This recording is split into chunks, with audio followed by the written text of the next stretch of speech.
He woke up with the axe in the back of his mother's head and then went to go drink a glass of water. That's not crazy? Today we're going to react to the most twisted case you ever heard documentary. Make sure you guys like and subscribe. Weird things have been happening in my neighborhood. Weird, awful things. My cat got literally cut in half and laid on my lawn. When he was watching my chickens while we were on vacation, we came home and there was a chicken on our front door with the claw of a hammer in its body, dead. Why didn't I call the cops? I don't know why I didn't call the cops. What seemed to be a normal summer evening in Inverness, Florida, quickly took a dark turn when a 911 dispatcher received a frantic call from a 17-year-old boy named Carlos Hollowell. What he discovered was horrific. His mother, Denise Hollowell, was lying on her side and gasping for... Pause. First thing we want to notice, this kid right here, not to be racist. Kayla, doesn't he look Mexican? Probably. Now look at his mother. Why the snow? I'm just making that. It's just an observation. Let's keep going. Carlos immediately rushed outside and called for help, in disbelief at the scene he had just witnessed. He and his mother had just been to a family friend's funeral earlier that day. According to Carlos, once they'd arrived home, they both were enjoying peaceful naps at their lake house, blissfully unaware of the nightmare that would soon become reality. Medical personnel performed CPR on Denise while she laid on her side. They weren't able to turn her onto her back because of the angle of the axe. The axe? What the hell did I miss? What is that? I don't know. It's on my head? No. I'm talking about that. Oh, okay. Fortunately, they were unable to revive her. She was pronounced dead that evening on July 13th, 2019. But who would want to kill Denise?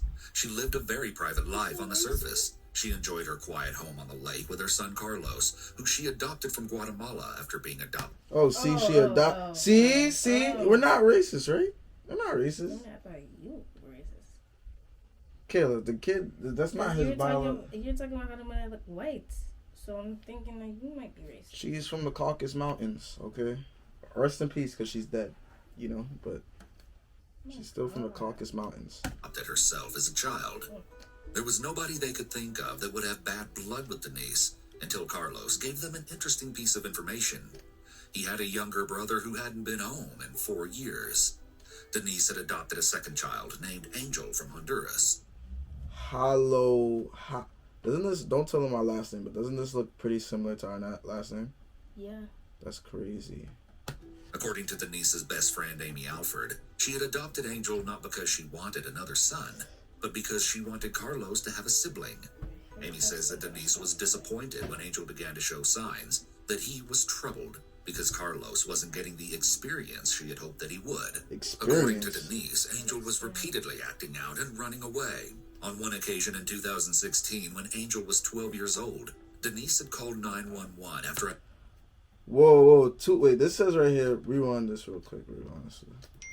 We're gonna go back. In 2016. Approximately 3 years before she was dead. So 2019. That's not long ago. That's pretty recent.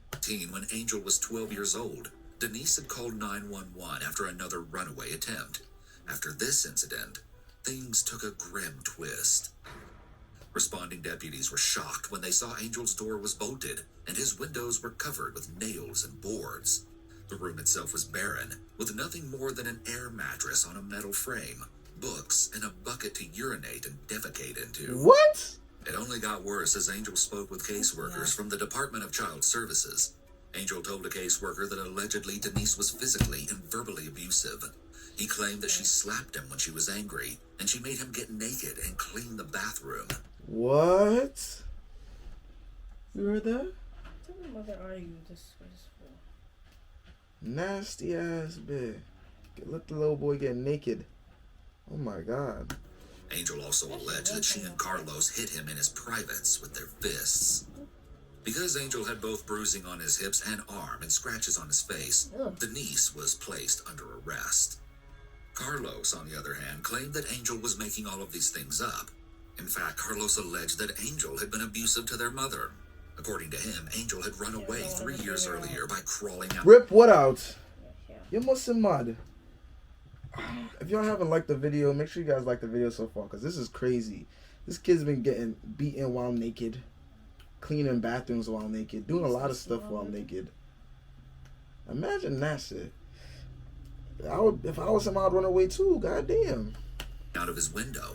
Denise had boarded up his windows as a preventative measure, same as the bolted door.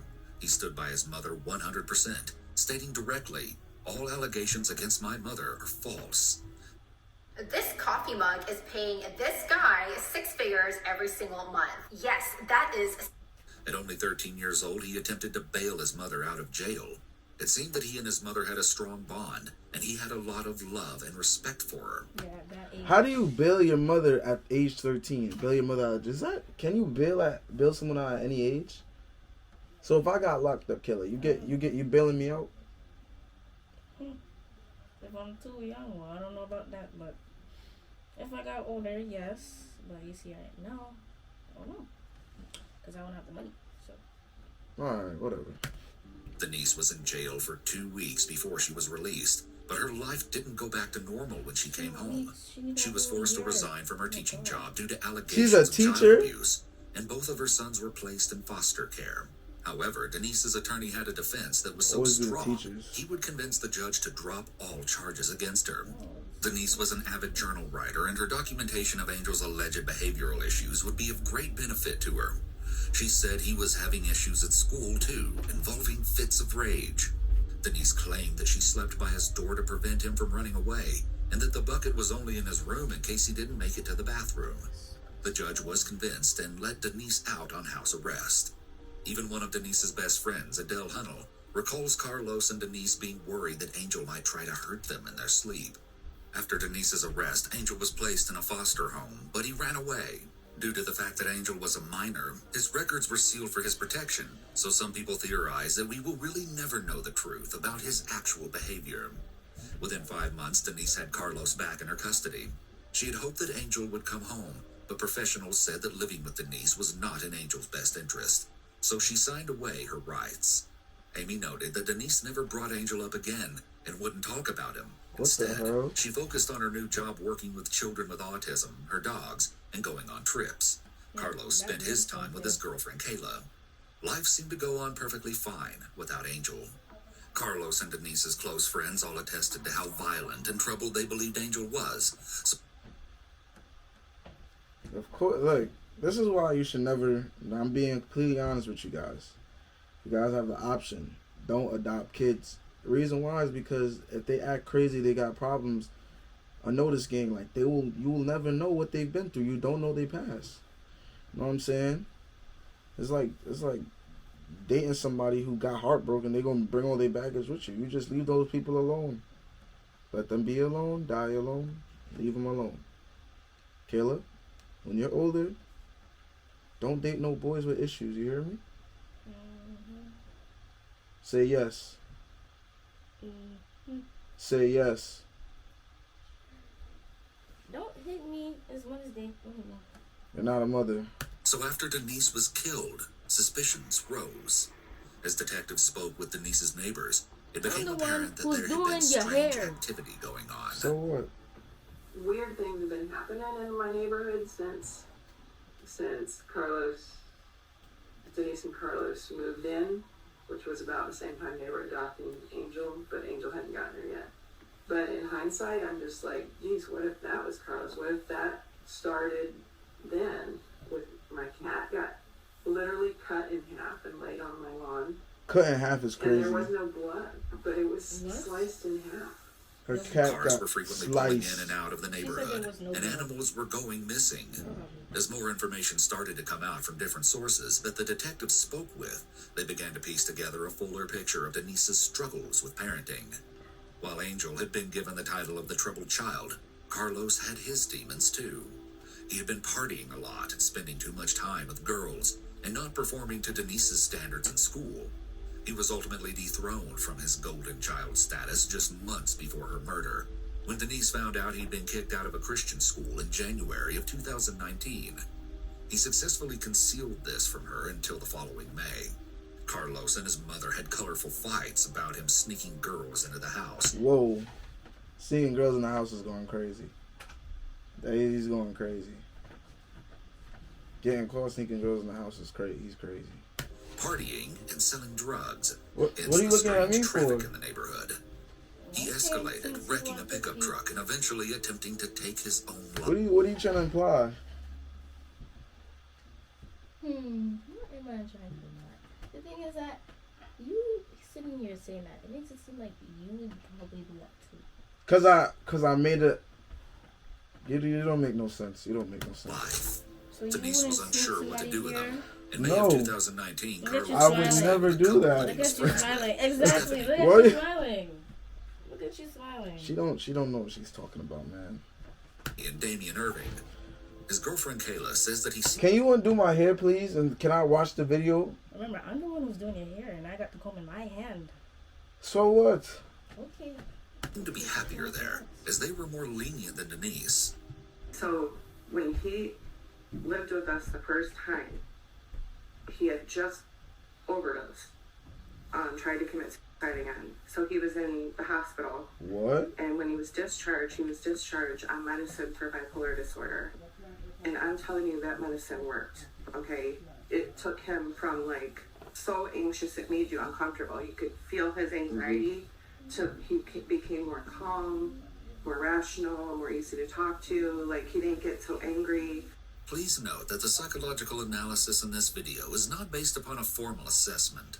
It appears that Carlos was showing all the early signs of antisocial behavior. Partying, promiscuity, getting kicked out of school, selling drugs, and substance use are typical early warning signs of antisocial personality disorder. Or someone who just likes to party and have fun and like to smoke weed and do all this. He doesn't have to have any mental disorder. What the hell? Just because someone does it, that doesn't make them have a mental disorder. There's just signs of them just going through the motions of life. It's like a phase. It's like people, you know what I'm saying? They're kids. They do dumb stuff. You know what I'm saying? And they then because their parents are in their life so much, they do schoolwork. They do what they have to do, and then eventually, once they get older, probably like, you know, late teenage years to early adulthood, they do dumb stuff like party because they have more freedom, and then they realize, you know what, this is not worth it. Then they go back to having a regular life. And you're talking to a guy who's been in foster care, so he's probably first time that really gets some freedom. You know what I'm saying? Like, hop off his piece. Disorder. This game, you're not ready for it. Carlos's antisocial behaviors could be genetic in that he may have inherited these tendencies from his biological parents. However, while APD does have a genetic component, He definitely did not inherit it from this. That's not his mother. Two completely different people. Boom. Boom. Two completely different people. behaviors that children observe from their primary caretakers are very influential when it comes to the development of a child's personality. As you will see, Denise also has strong antisocial traits, maybe even APD. Found Carlos's medicine, which currently he stopped taking, and upon opening his Prozac here, there is gross white blob substance in the bottle of liquid. He's not taking his Prozac, or he's turned it into something else to take. During Carlos's stay with the Irvings, Denise came What? over multiple times to have sit-down conversations that led to arguments, some of which were recorded by Stephanie, the woman Carlos was staying with when he left Denise's house. When you know he How does Stephanie... Where's Stephanie come from? Why are you spending the night at Stephanie... Ow! At Stephanie's house. Oh, sorry. That's the point right here, baby. He told me he has a job with you guys. Okay, said he's before going that on he time didn't. And you were harassing. How said much he's was gone. she originally saying you He's owed gone him? $600 All the time working. Well, we have to come up with, now you have to come up with breaks paid for something. No. Why is that my fault? Shut up! Why is he paying for breaks? Shut up and I'll answer. Shut up! Which Why Karen she- is this? You said what? Which Karen is that? That's what I'm saying. Like, she told me, like, yeah, I mean, shut your... No wonder your ass got murked. No disrespect, but, like, sheesh. Act like a regular person. Disrespectful. What did I tell you today? I don't know, you said pay the phone bill, and then you're gonna Why charge. does he have to pay a phone bill? Because He's a child. There you go. She sees you as a child. All you scream and want to be seen as an adult. No, I said I he want to says be he's a child. treated. I said I want to to be treated as my age. You're the one that keeps calling him an adult. I recorded you. They've heard you So talk. we got you now. Right. You barged into their house. They've seen you talk, and now Stephanie's seeing how you talk to me. No, I don't care. Stephanie had recorded the altercation to prove how aggressive Denise's behavior. Killer, what do you think about this person? You said what? She ugly. Jesus. Oh my God. Is she nuts? You can't call everybody ugly, even though someone is What does ugly. she look like to you? She look like she got a lot of issues in life.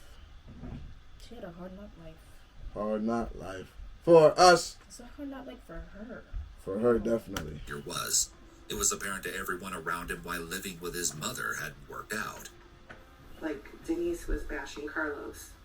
Do you know that Carlos wrecked a $15,000 truck? And do you know that I said, he didn't wreck a $15,000 truck. He tried to kill himself. There's a big difference, Denise. And I said this because he was crying. And he was like, Mom, you kicked me out.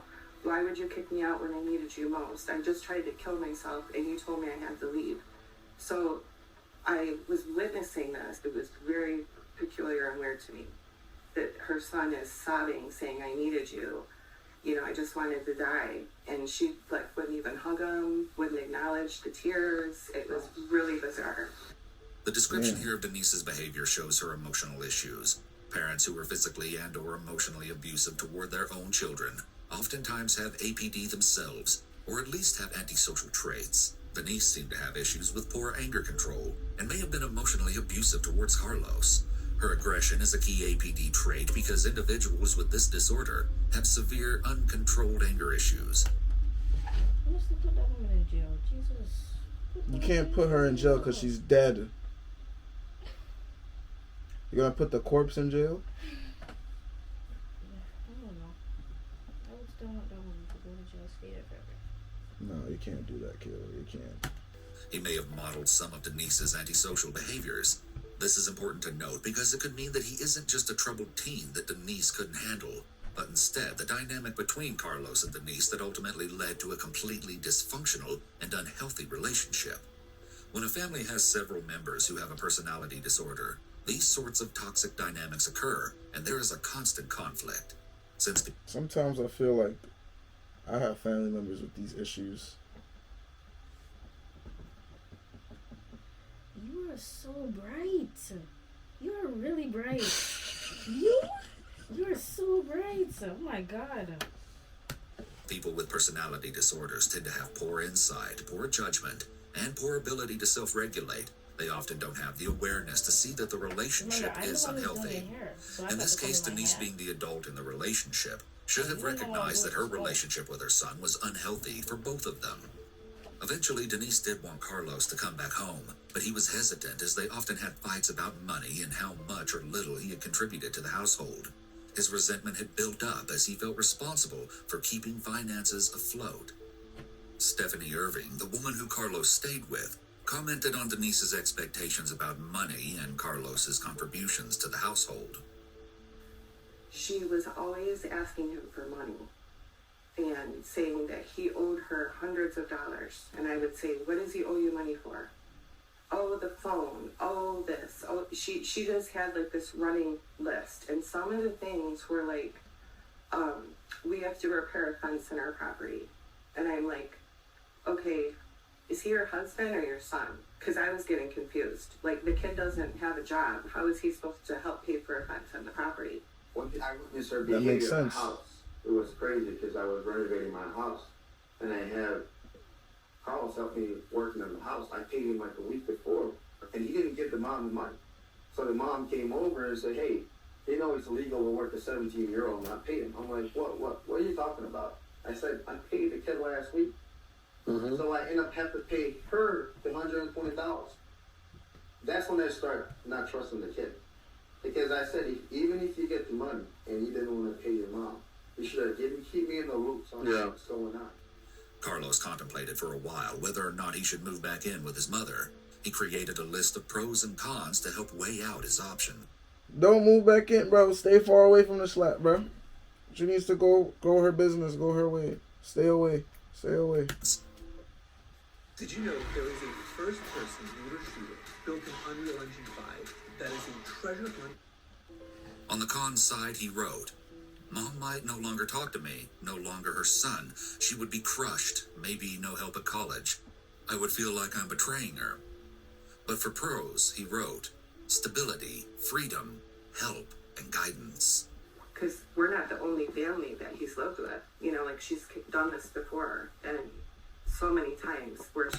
Sometimes, I know this game, you know what I'm saying? Sometimes it's best to stay away from family who are toxic people. Toxic, if someone is toxic in your life, doesn't matter if they're family or not, leave them alone. If someone you feel is genuinely bad for you, just leave them alone, because 9 times out of 10, you're going to be able to, in the future, make your own family and be more positive. You know what I'm saying? If people are being negative towards y'all, just move away, because certain stuff is just not worth dealing with. It's gonna hurt like hell at first, but eventually stuff will get better. Life will go on. Don't end up in a toxic environment. It's never good. Never ever good. He's had to find a place. Like, anytime parenting got a little difficult for her, she would just be like, I'm done. You gotta find a place to go. And that started when he was 16. When he left, she's like, if it wasn't for me, you would be standing at the border with all those other idiots trying to get into the country. Oh, And I guess that, like, to him was like the worst thing she ever put it on. It, like, stands Big slap. Racist ass. After stewing on it, Carlos finally told Denise the only way that he would move back in with her is if she agreed to his list of demands and had it notarized by a bank. He was requesting that she pay for a vehicle, housing, and other living expenses. On June 12th, just over a month before Denise's murder, Carlos left the Irving's home and moved back in with his mother, but they continued to have loud fights that could be heard by neighbors. At one point, Denise began to fear that Carlos would do something to harm her. She even asked Amy to make sure that her dogs were taken care of in the event that something happened to her. Her friends were very concerned about Carlos's escalating behavior and the possibility that the situation could turn more sinister. I said to her, I said, please, tell me the truth. I said, did he do that to you? No, I fell. I said, please, tell me the truth. She would never admit it to me. But apparently she admitted it to Peggy, that he pushed her, and she did fall, but he pushed her. And then she ended up with a broken wrist and the other arm as well, and a concussion. Damn. Concussion is crazy. Shit. I played sports for how many years and never got one concussion. So just you fall on the floor and hit and break your wrist and all that and get a concussion. Shit. Damn.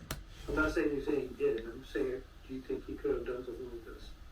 I sure don't want to say he did, but at the same time, I knew when Denise broke her arm earlier, that was weird. But if he could have done that to her, if he could have pushed her so hard that she got a concussion and broke her arm, then, yeah. I mean, like in the heat of the moment, maybe? I don't know. After the murder, Amy recalled Denise's request and concluded that Denise would want her to take care of Carlos after her death, too. And if you guys haven't, made it to the halfway part of this video, make sure you guys like the video and subscribe if you haven't already. Ow. DCS had first taken Carlos to his girlfriend Kayla's house and asked her parents if they would mind letting Carlos stay with them for a little while, as he was still 17 years old. But they didn't feel comfortable with their teenage daughter's boyfriend living under the same roof. In light of the events, Kayla's parents stopped allowing the two to see each other because they were beginning to feel uneasy about Carlos. It was then that he moved in with Amy. While he was with her, she felt that same discomfort. She had the idea in her head that Carlos was a killer. A big enough fear to keep wasp spray by her bed in case he tried to harm her while she was sleeping. She felt guilty for this, acknowledging that her assumptions may have been incorrect, and he may just be a troubled teen dealing with his mother's tragic death. One reason that Amy and others suspected Carlos was that he wasn't grieving like others expected him to. This was greatly disturbing to the people in his life, due to the severity. Why are you combing my hair? Taking out the knots for you? Jesus, man. Yeah, and I'm gonna have to do a more knots after this. The trauma. I've talked to Ron, my husband, and said he did not seem sad. he was upset, but I didn't hear the sadness, and I was surprised at that. And kept saying, Why would he be sad that the bitch is dead? Why would he be sad? The woman's been abusing him a good portion of his life. The only person who really showed him love, because his only brother is gone. Why would he be sad? Like, think about it. If you was getting abused and all that extra stuff, being screamed at, yelled at, all that stuff, why would you feel sad that your abuser is dead? To be honest, they had a good relationship before the abuse and stuff came in. So think about it. You would be sad? I would be sad that she is dead. But to be honest, to think about it, you have somebody to care for you. Because you're adopted, and being adopted means nobody wants you, this and that. But don't make it seem like, just because she's abusive, she didn't want him.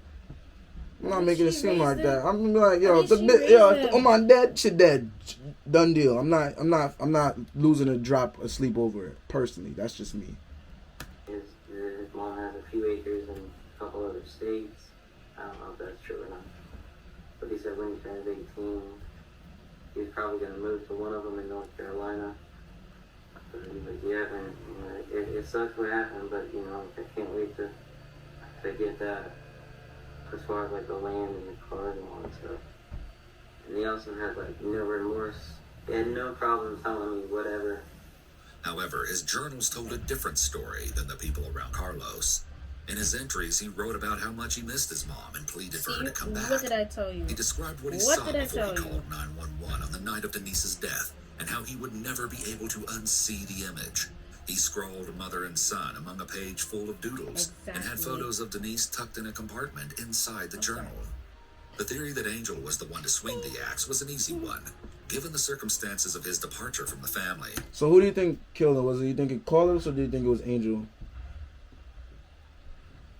Could be Angel.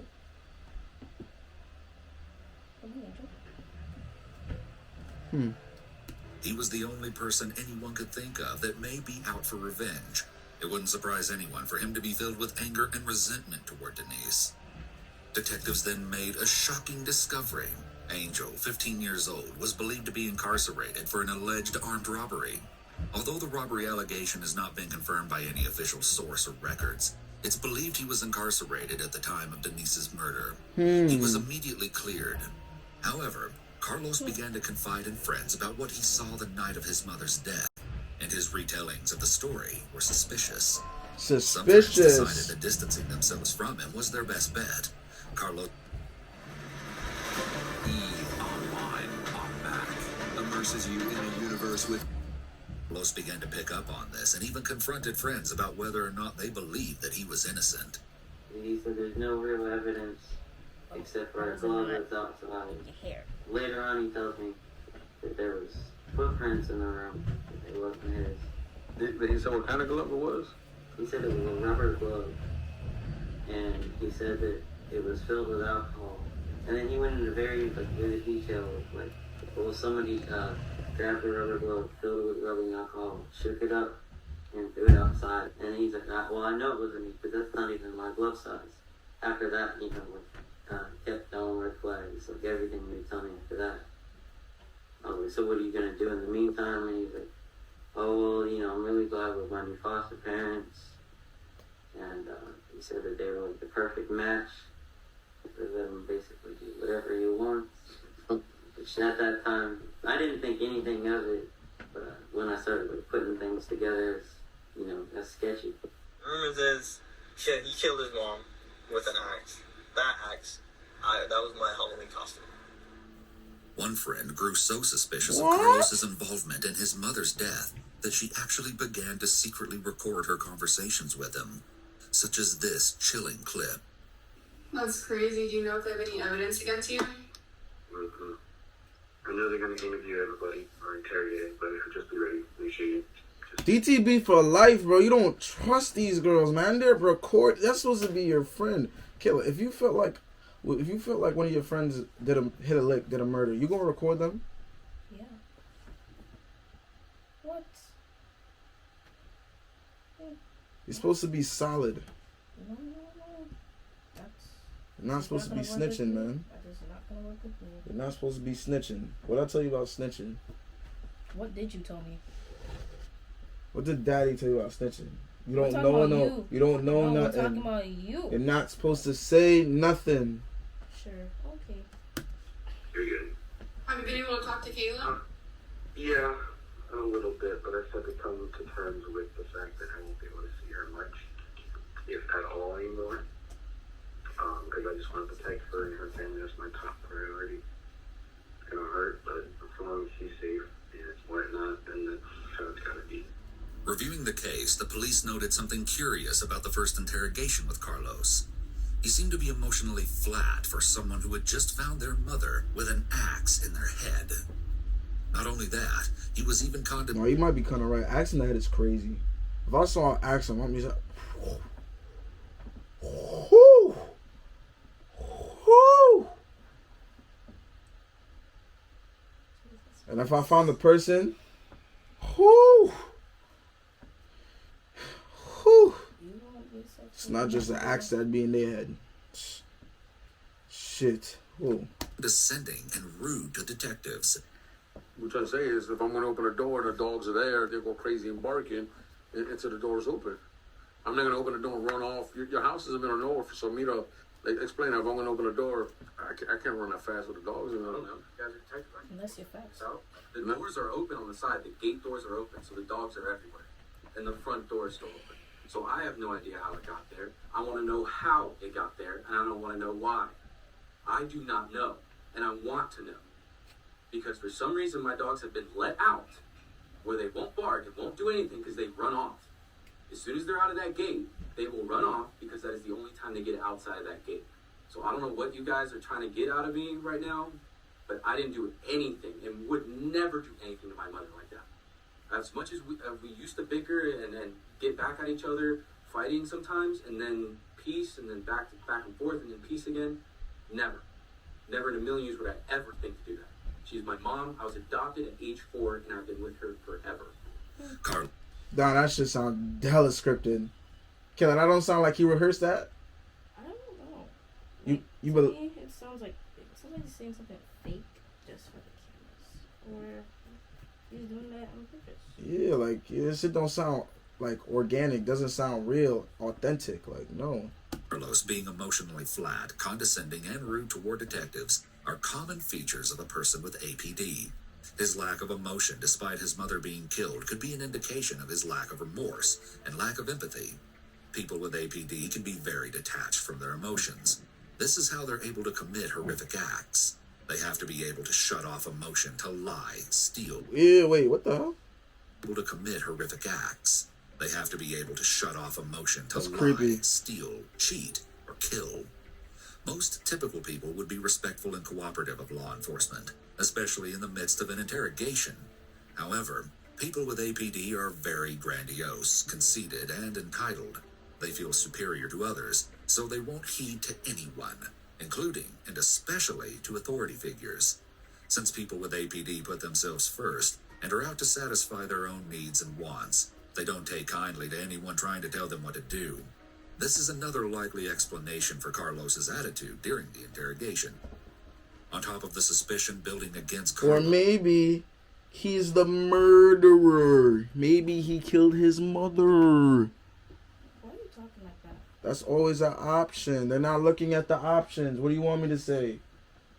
He murdered his mother. Which one? Carlos or Carlos, the one that was living with her. I could tell. He's lying. I could hear it through his teeth. I know what deception looks like. Because I'm a deceitful person. I'm not a liar. I'm deceitful. There's a big difference. he also stated that there were no working security cameras, only a... I lied before, but I'm not a liar. Like I go out trying to lie. I'm deceitful. If you don't ask me something clear and concise, then I'll give you I might beat around the bush. Because why you need to know everything about me? broken one outside of the house. However, a manual to a different kind of security camera was found at the scene. Can you do this one, Right please? in plain view were the cables that Yes, showed it's 3 itching. working security cameras had been removed. The surface was covered in dust everywhere except for the areas where the security cameras had been sitting. If detectives could get a hold of these security cameras, there was a chance they could obtain a photo of their suspect. Carlos was now a suspect. DCS removed him from Amy's custody. They were sure they were just steps away from solving the case. Denise's phone had last been pinged by the lake outside of the Hollowell home. The dive team was able to quickly recover all 3 security cameras, and, a bonus surprise, Denise's cell phone. All 4 devices were found in shallow water, not far from where they'd been thrown into the lake. The digital forensics team got to work, attempting to harvest any useful information from... They got him. Clip. They found the phone. They found that all the electronics is clipped. They solved the case. They know who did it. The water-damaged electronics. Although nothing useful was found on any of the security cameras, Denise's phone activity helped to create a timeline for the murder. Records were able to show that her phone had been connected to a charger at 3:12 p.m. and unplugged at 3:45 p.m. Her phone activity went berserk at 6:18 p.m., the moment it was submerged underwater. While Denise's phone records didn't hold information that solved the case, detectives discovered a shocking revelation when digital forensics analyzed Carlos's phone activity. It showed that Carlos was actively using his phone the entire time he was home, including during the murder. This disproved his version of the story, in which he said he was asleep when the crime took place. Oh, shit. Got eat when you said that. Oh, they got his ass. Additionally, it showed every step he took during the murder. What's up, guys? Alex here from Zbeck. Today I'm excited to show you our newest product, the Zbeck Tri-Screen 2. His phone pinged him right beside the lake at the moment Denise's phone and security cameras were submerged underwater. What? You heard what they said? Huh? They said that when the person threw the phone and stuff in the water, that Carlos's phone was at the lake at the same time that the phone and the security cameras was in the water. I don't know what to say to this man. Either one of them killed him. Her. Jesus Christ. He was on the phone with 911 right as he was disposing of the evidence. With this new information, investigators had Carlos backed into a corner. He acted surprised about the security cameras, maintaining that he had never seen them before. He pretended to be excited about what Denise's phone might uncover. It was then that the interrogator confronted him with his own phone records. Damn. As Carlos began to accept that he was no longer able to maintain his innocence, he admitted that he went outside to chop wood after another fight with Denise on the day of her murder. He said that chopping wood with the axe was what he would typically do to release pent-up rage. However, this time was different. Carlos claimed he remembered sharpening the axe, walking inside, seeing the axe in the back of her head, and throwing the devices into the lake. Damn. But nothing else. This was taken as a full-on confession. He would later reveal that he went inside to grab a glass of water. He woke up with the axe in the back of his mother's head and then went to go drink a glass of water. That's not crazy. He's bugging. But instead walked into his mother's room, looked away, and then swung the axe into her head. He looked at her to find her gasping for air and told her that he would get her help. It was then that he threw the security cameras into the lake and called 911. Going outside to chop wood to let out anger is actually a pretty okay coping skill. However, with Carlos, it seemed that it didn't really work to alleviate his severe anger. This could be because people with APD are often inconsolable when they're angry. They can't calm themselves down and mentally regroup the way a typical person can. People with APD are also highly impulsive, so when Carlos went to get a glass of water, but instead walked into his mother's room and killed her, he may have acted on impulse. He might have seen the opportunity when Denise was asleep in her bed, and he took advantage of her vulnerability. What the hell is wrong with this man, bro? Man just walked up with an axe and swung it in his mother's head. I said, wow. Vulnerability in that moment. Another piece of evidence that shows Carlos's impulsivity in the moment is the fact that he described having some remorse afterwards. People with APD, although callous, can still have instances of some level of empathy and remorse. However, it's just at a much lesser degree, and it's also selective. Maybe Carlos had some remorse because Denise is his mother.